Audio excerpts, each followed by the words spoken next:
ابوریحان بیرونی، عالم، ستاره‌شناس، فیلسوف و طبیعت‌شناس بزرگ در سن 21-22 سالگی به جستجوی مستقلانه در ساحه علم ستاره‌شناسی پرداخته گرفتن آفتاب را مشاهده کرد و برای رسته‌بندی ستاره‌ها به اختراع استرلاب شروع نمود.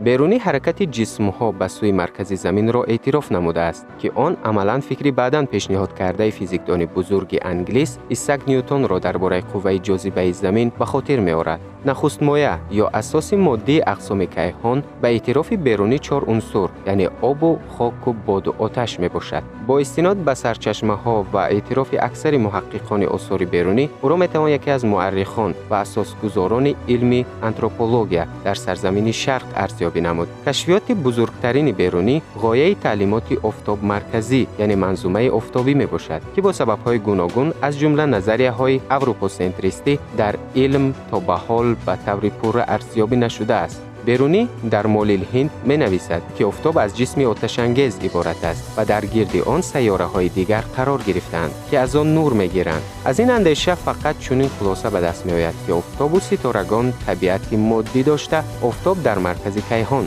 قرار گرفته است.